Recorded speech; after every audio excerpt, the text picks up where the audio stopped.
morning. It's Friday, June 5th, 2015. This is your morning edition on I-24 News. Coming up later today, visiting in Moscow, Iran's foreign minister says a nuclear deal with global powers is within reach. Today is World Earth Day, and we'll take a look at one of the biggest ecological challenges facing the region. And later on the show, we'll take a closer look at the cities and communities across the world that it's nicer to grow old in. Good morning, I'm Yael Wisner-Levy. With less than 4 weeks to go before Iran and world powers are scheduled to sign a comprehensive nuclear deal, Tehran's foreign minister Mohammad Zarif traveled to Moscow yesterday to meet with his Russian and Chinese counterparts. Following his meeting with Sergei Lavrov, Zarif told reporters he was optimistic that a final deal could be reached, provided the powers stick to the understandings previously reached in Luzon. His words were later echoed by the Chinese foreign minister, who urged that all parties make no new demands. While both Russia and China are part of the P5+1 group, their governments have deep differences, of course, with the rest of the Western members. Russia itself is suffering under difficult sanctions imposed on it by the West for its involvement in the Ukraine crisis. To help us make sense of the geopolitical situation underscoring the Iran nuclear talks, we're joined now in studio by I-24 News diplomatic correspondent Tel Shalev. Good morning, Yael. Good morning. Let's take a look at the following report about yesterday's meeting, and we'll take it from there. With the final phase of the Iranian nuclear talks underway, Tehran's top diplomat arrived in Moscow Thursday to take part in the Shanghai Cooperation Organization conference.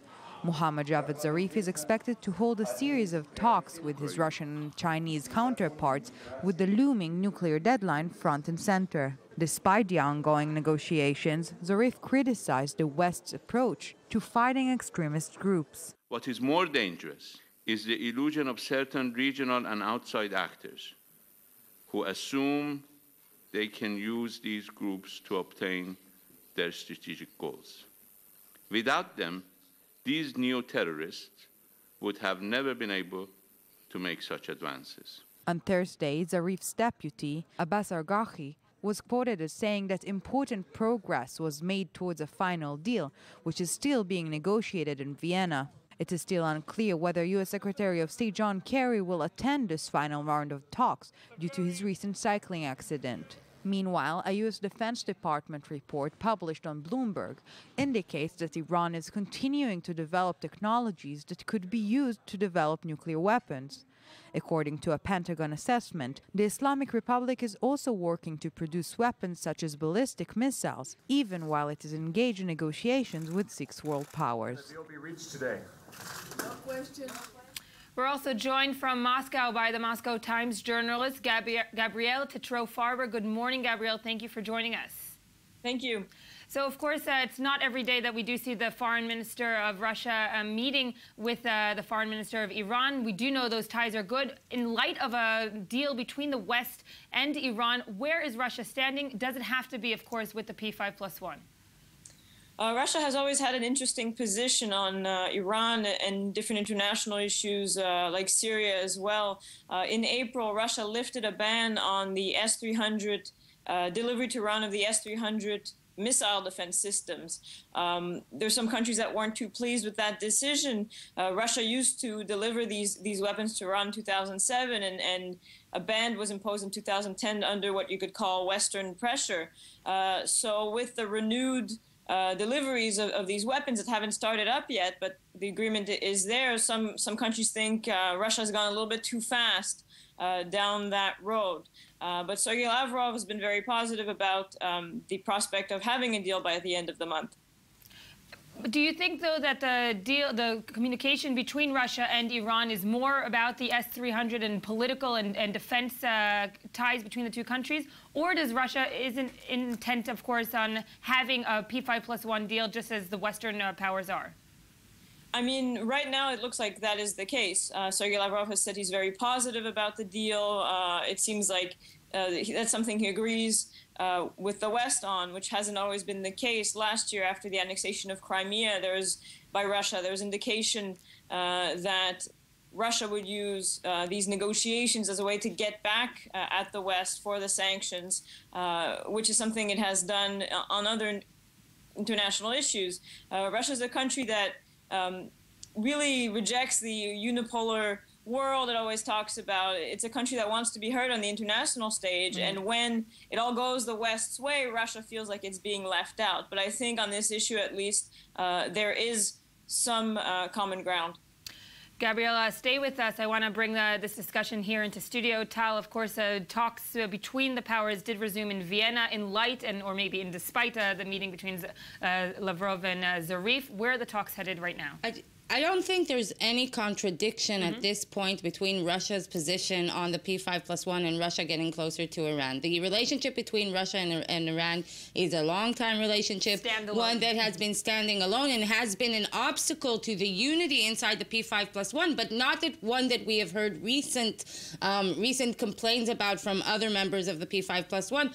On the contrary, at this point, the countries that are posing problems for the unity in the P5+1 is actually France, who is pushing for a much more hardline and tougher approach toward Iran. But basically, we're only a bit more than 3 more weeks left for the June 30th deadline. And this is basically, we're entering the phase of non-stop negotiations, all-night negotiating sessions. We will hear threat of walkouts. We will hear ultimatums. We will hear the Iranians say that there's not been enough progress. And we will hear the P5+1 saying that there isn't enough progress. The truth is that during the 5 previous rounds of talks that have taken place since April 2nd's framework agreement, the pace has been very slow, and the assumption amongst European diplomats is that as we enter this final stretch, then the pace will be getting quicker and quicker. But there's a big challenge here to fill in the technical details of the agreement, and the two sticking points, and they have been and they still are, the inspections of the Iranian military sites and its compliance with the NPT additional protocol, and B, the pace of lifting sanctions. What about the unity between the P5+1? You did mention, of course, that Russia and Iran have their own relationship, and that, of course, we know from other deals in the past. But what about the unity? Is everyone in the P5+1 on the same page with regards to what they're demanding from Iran? Well, no. There are disagreements inside the P5+1. How much concessions, how much forward should the P5+1 move towards the Iranians? At the moment, as we said, France is the one that is holding the toughest stance. And actually, Israeli officials just this week did take a special trip to France and to Britain to try and discuss the Iran deal. So yes, there are countries inside the P5+1 that think that a more conservative approach should be taken. But it's clear that the U.S. and the U.S. primarily the U.S. is the one that is leading the talks and is setting the tone for this for the next 3 weeks. Tala, let's have our Times of Israel political correspondent in D.C., Rebecca Shimoni-Stoyle, join us. Rebecca, thank you, and good morning, good evening for you there in D.C. The Pentagon this week has released a statement saying that Iran continues to advance its own military technology despite or within the nuclear talks. This, of course, as we're hearing from Tal, as a leader of the P5+1, if one can say, is not really going eye to eye with what's happening in Vienna. Well, you know, there have been a number of reports in recent days that have come out in America that have kind of cast doubt as to what exactly is going on with the P5+1 negotiations. Of course, the Pentagon comments were one. A second kind of report that was published earlier this week in the New York Times regarding uranium enrichment by Iran, continued uranium enrichment by Iran, and suggesting that they won't be able to get rid of the uranium stockpiles by the June 30th deadline is another report. And so here we're seeing, again, not within the administration, not within the White House, and certainly not within the State Department, but on the periphery of the P5+1 negotiating team, we're beginning to see certain cracks in the facade that everything is going as planned, and, of course, in the insistence that the U.S. has maintained, despite indications from Iran and also from France, that we will be able to conclude talks by June 30th. And of course, as things aren't exactly unified between the P5+1, as you mentioned, maybe the administration, the White House are saving face right now. But within the American political establishment, definitely this is going to be a topic, a hot topic at least, of course, ahead of the 2016 elections and new candidates coming out and speaking against it. The Republicans are going to use this probably as bait against the U.S. administration as of now.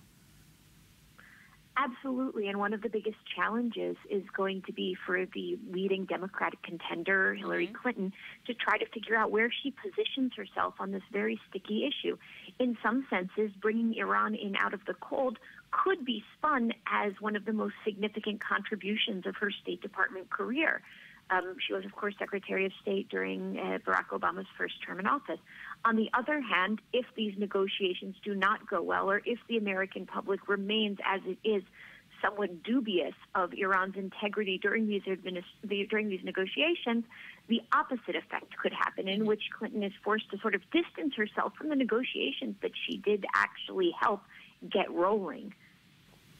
Rebecca, stay with us. Tala, of course, other pressures coming to Obama besides the Republicans are also from Jerusalem. The Prime Minister, Benjamin Netanyahu, met with the New Zealand leader this week and released a similar statement after the Pentagon report. He's also trying to push the Iranian issue from Jerusalem, at least. Well, no news. This has been, everything here it can be predicted since we are after 18 months of negotiations. Netanyahu is not presenting a new stance when he says this is a bad deal. About June 30th? Wait, he is not presenting a new stance about the Iran deal, but he is reiterating it again and again, and he will be doing so again and again in the next less than 30 days, or if it continues after the deadline. But the issue here is that Netanyahu, by playing bad cop, by saying everything that is bad about the bad deal, he doesn't really have practical influence, but it does have influence on making Obama's challenge bigger, because when Netanyahu speaks out against the deal, it strengthens France, it strengthens the Republican opposition, and this is what Netanyahu is doing. He's continued to strengthen the opposition out of some thought that this might constrain the administration's planned concessions as part of the Iran deal. Do you believe, though, that Netanyahu is concerned about the June 30th? Or, as Rebecca said, we're starting to see cracks anyway within the unity, and thus maybe he's not as concerned as he was? The assumption in Jerusalem is that by June 30th, a few days later, even despite of these reported cracks, there will be a deal, because the president wants to have a deal, and the Iranians want to have a deal, and these are the two main players here. Of course, Israel is concerned. Israel has been concerned for the past 18 months, and Israel is trying to do its best to have its influence on the deal in these next 3 weeks, and try to at least have as much influence as it can on the strong partners of the P5+1 to put constraints on these two specific issues: A, the sanctions lifting, and B, the inspections and the verification of what happens in Iran after the deal is signed. And when we hear Netanyahu speak, notice that we see him talk about these two sticking points again and again. He's talking about the Iranian, how much money will be flowing into the Iranian economy, because he's talking about the sanctions lifting, something that is a problem for P5+1, and he's talking about and he's talking about the military dimensions of the Iranian industry. He's talking about the Iranian regime's control of the Middle East, and he's talking to specific listeners to strengthen their position inside the P5+1. Does Jerusalem have a concrete plan for the day after June 30th? Will we hear different rhetoric, for instance, coming out of Jerusalem about military options and so forth, which we've heard, of course, in the past, but we can say maybe we've heard less of as of now, because maybe in light of the P5+1 talks? I think it's quite safe to say that Netanyahu will continue to give statements such as Israel keeps all options on the table, and that Israel has the responsibility to defend its citizens by itself. But the fact is that after an Iran deal will be signed, there is no military option anymore. It's not a credible one, because it's clear that Israel will not attack when the whole international community just signed a deal with Iran. So, but the question is, has the military option been credible in the past 18 months? If you ask me, since negotiations were launched, it hasn't been credible in any case. Tal Shalev, thank you for joining us. And I'm going to thank, of course, our correspondents around the world in Moscow, Gabrielle and Rebecca in D.C. Thank you for both joining us, and we'll be back very soon.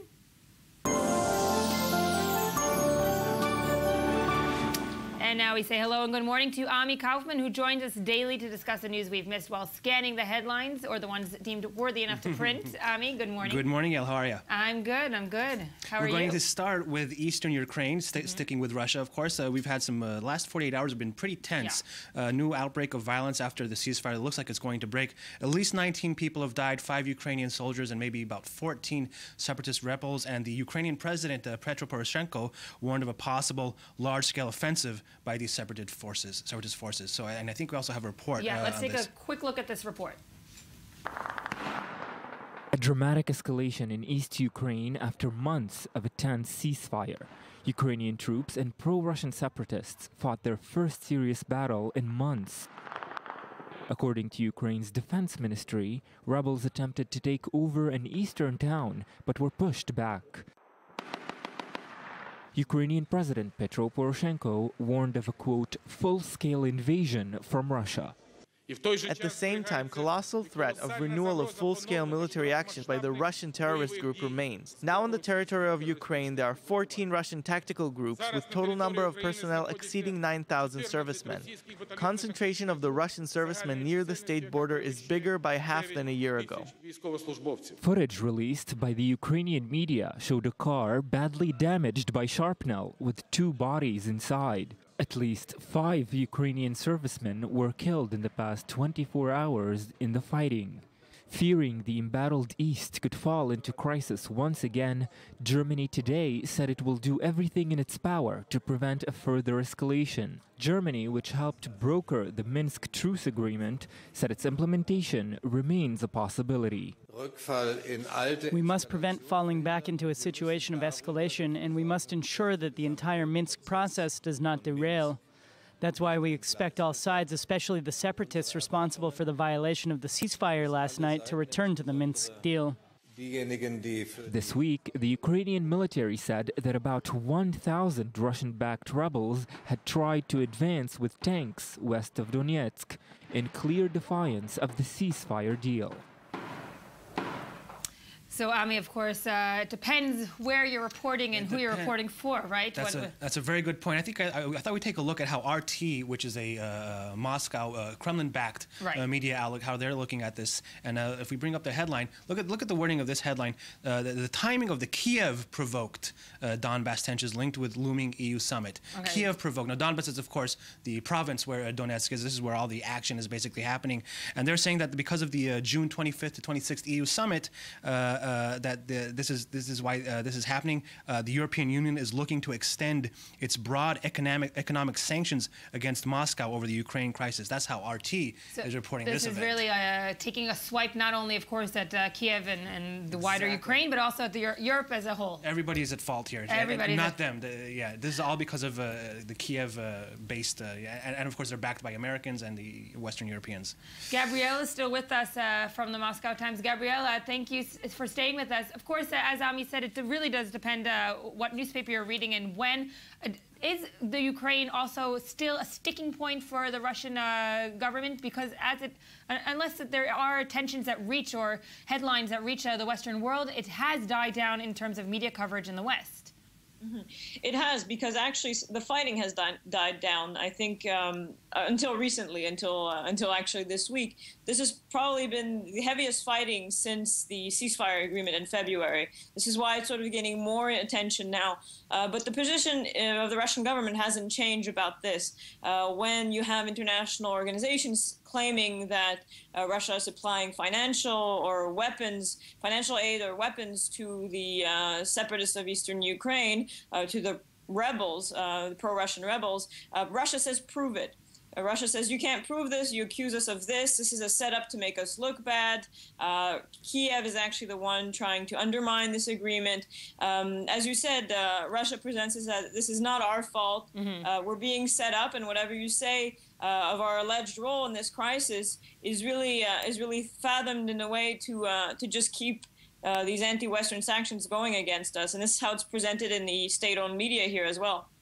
Gabriela, thank you for joining us. Ami, I assume, as has been the case, unfortunately or fortunately, depending who you're asking, in the Ukraine, nothing really is going to be done from the West. You're right. That's a good point. Nothing has really been done, and we're just going to have to see in the next, I think, day or two if things are going to die down or if the fighting is going to continue to, like a snowball, if it's just going to get worse. Yeah. So hopefully not.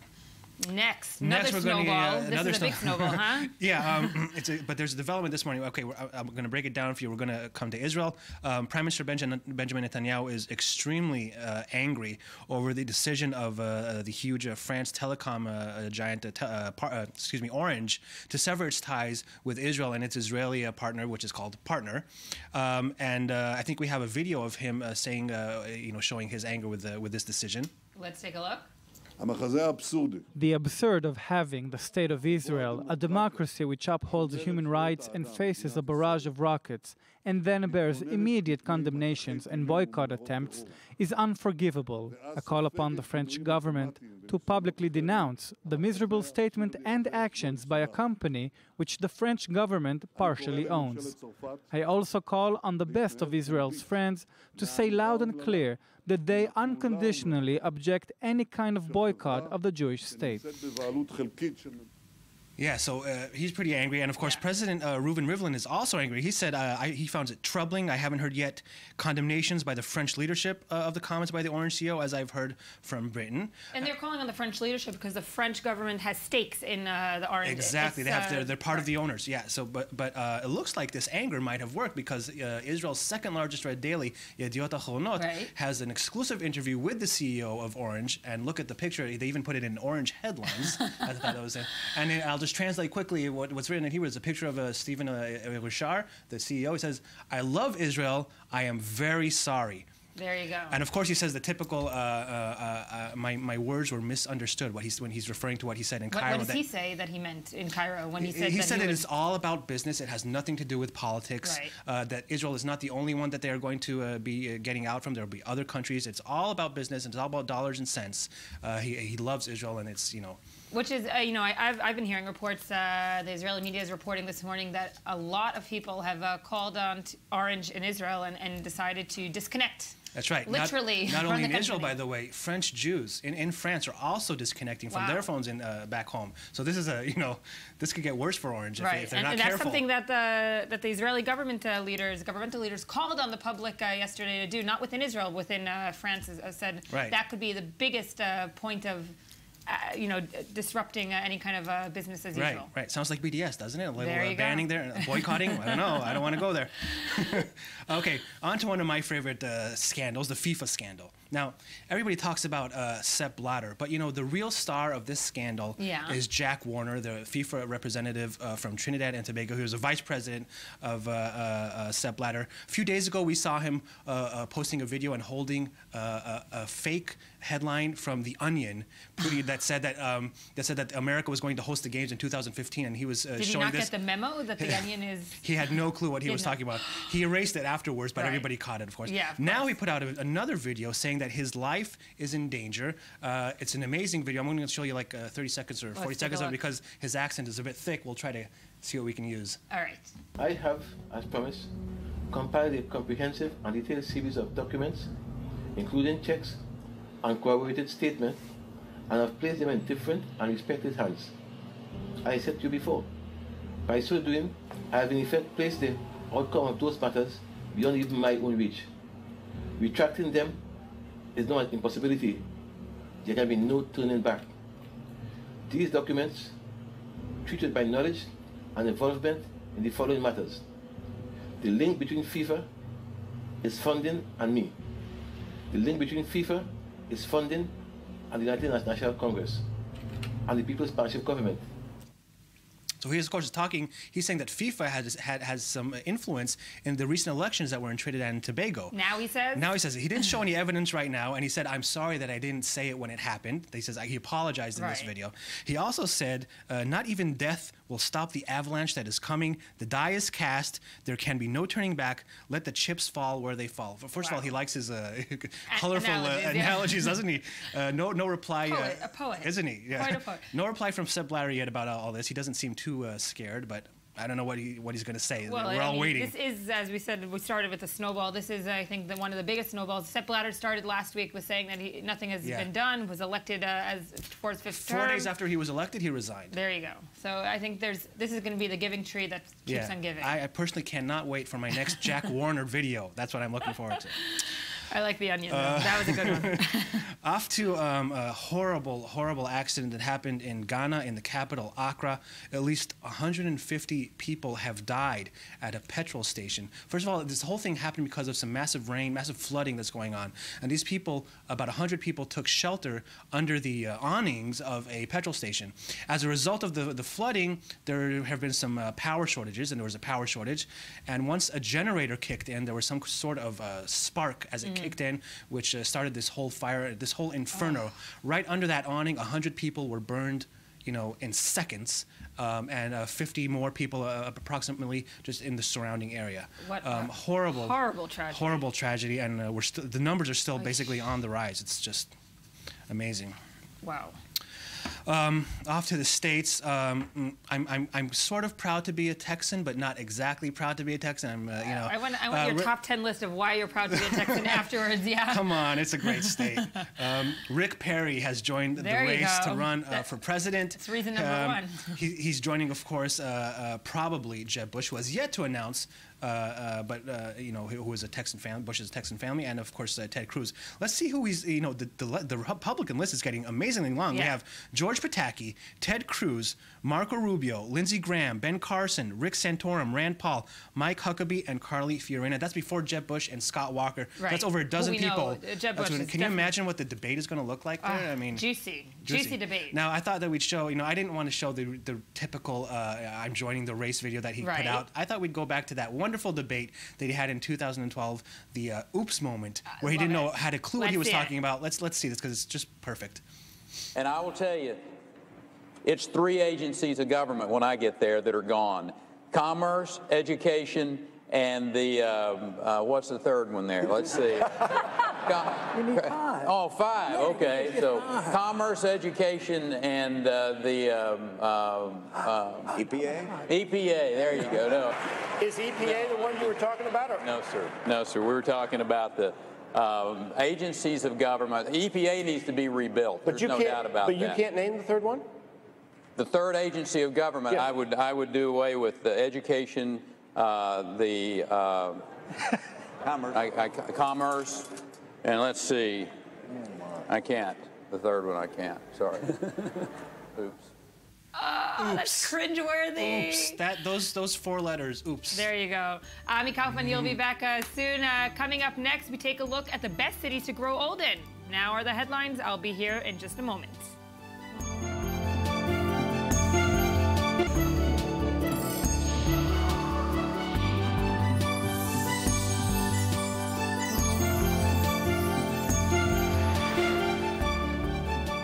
Welcome back to the Morning Edition. I'm Yael Wisner-Levy, and if you didn't know, today is World Environment Day, or World Earth Day, a Global Earth Day, whatever you want to call it. Around the globe, people are marking the day by promoting various ecological projects, and we're going to look at the local scene where the never-ending need for water spills, of course, over into politics. A few kilometers from the ancient West Bank city of Jericho, the relations between Israel and the Palestinians are reflected a lot through environmental issues and water disputes. I-24 News correspondent Uri Shapiro went to the tour in the village of Auja and is here now in studio to tell us all about it. Good morning, Uri. Good morning. How was the tour? It was a wonderful tour. What did you learn? We can see at my report, but actually they have the only eco center in the West Bank. Which, of course, in itself is, with all the other disputes here, is a achievement in itself. Also with us this morning is environmental journalist Netta Chituv. Good morning, Netta. Good morning, yeah. Let's all take a look at the next report, and we'll take it from there. The small village of Auja, only a few kilometers from the West Bank city of Jericho, is a good example of how environment, and especially water, can act both as a platform for cooperation between Israel and the Palestinians, and also as a source for dispute. The village contains the only eco center in the West Bank and is run by an organization consisting of Israelis, Palestinians, and Jordanians. One of our achievements is the water system we established in the village, which wasn't there before. The eco center provides activities for visitors, including the newest trend, eco-tours in the West Bank, which offer the opportunity to combine pastimes such as rappelling while learning about the environment of the area. It is a growing and promising sector because more people, or a lot of people who are coming, are also interested in environmental issues, because water is a concern. It's not only about pilgrimage. However, it seems that some of the water running through Auja has become contaminated. Few residents accused Israel and Jewish settlers in the Jordan Valley of stealing the water. According to a study named Natural Resources Under Occupation, written by Jamal Abu Ali in 1998, Israel drained the Auja spring, which supplies water to the residents and the farmers in the area. Israel said Auja spring dry because of climate change. There is no enough rain. Okay? 3.5 years ago, water come again from Auja spring. Why? Because we found after that one of the big artesian well for the Israeli, okay, are stopped. Maybe some problem happened in the pump or in the pipe. Next week, dozens of Israelis, Palestinians and Jordanians will meet at the Dead Sea to discuss the future of the Jordan Valley. Until then, Auja village remains an interesting case study which helps us understand the fluidity of the challenges and threats facing this area. So Uri, you end your report with, it's an interesting case study, but it's also the only case study, which is unfortunate in itself. It's the only ecosystem, as you said, in the area. Yeah, well, we asked the Israeli Water Authority for response, and this is what they came out with. Okay. The accusations of water theft from the Auja spring are completely untrue and come from ignorance, cruelty, and political reasons. Israel is acting according to the water agreement between the State of Israel and the Palestinian authorities. The capacity of water Israel is using from the eastern aquifer is lower than that allocated in the agreement. Basically, Israel is dismissing the allegations. And when you were there, and you spoke to, of course, Palestinian officials as well, what did they say? Well, you know, they said that Israel is stealing water from them. They gave the example of the Jordan Valley, the Israeli side of the Jordan Valley, how blossoming it is, and how the Palestinian side is drying. The agriculture is dying there. And in terms of also the ecosystem, not only the political fight over the water, of course, but there's also harm being done to the nature reserve as a whole. The drilling, and of course, is harming the ecosystem, maybe harming the wildlife and so forth.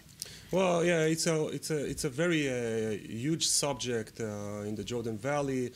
The Dead Sea, of course, is a good example of how overpumping is hurting the environment. We can see sinkholes there, actually. And next week, there's going to be a summit in Jordan regarding the Jordan Valley. Israeli, Palestinians, and Jordanian officials are going to be there, going to discuss about the new initiative, how to save the Jordan Valley. And, of course, the other way to bring in headlines and people like you into Auja is to have ecotourism. How is that going for them in spite or in light of political differences? Well, they talk about how to bring Israelis and Palestinians together to see the historic sites of Jericho and also the environment there, to explain what changed the last few years and how to solve the issues there. Is the tourism successful in the area? Yeah, very much successful, yeah. All right. You recommend it? I recommend. I didn't try it personally, but I heard it's very nice. There you go. Nice. Uri Shafira, thank you for joining. Stay with us. We're staying with World Environment Day, and here, of course, is Netta Chituv. Netta, have you been to Auja? Yes, I've been to Auja actually with the Friends of the Earth organization. They're an amazing organization that deals with water, and they are and politics. And politics, exactly. Right. And they're combined of Jordanian, Palestinians, and Israelis, and they are very effective. So I've been on a tour there with them, and it was very exciting and amazing, and it's optimistic. When you're there, you think, oh, okay, it's possible. You know, to work together. Peace, environment, water is, of course, something that we all need and a resource that we have to share. Otherwise, it's a good way to build bridges. There you go. And people there are very passionate about it, which is also a nice thing, an optimistic thing to see. It's unfortunate that only on World Environment Day that it comes up back to the headlines. Yeah, true. Somehow we need to keep that ball rolling. But you're talking to us about another optimistic way. Yes. Where should I grow old? Give me the top 10 list. Okay. So in the United States, there are some cities that are quite good. Also in Canada in general is a very good place to get old in. Vancouver is on the top list. In France, it's Dijon. In Ireland, in Belfast, the UK. And there are many cities that you can grow old. It's a UN initiative called Age-Friendly Cities or Age-Friendly World, which is the headline.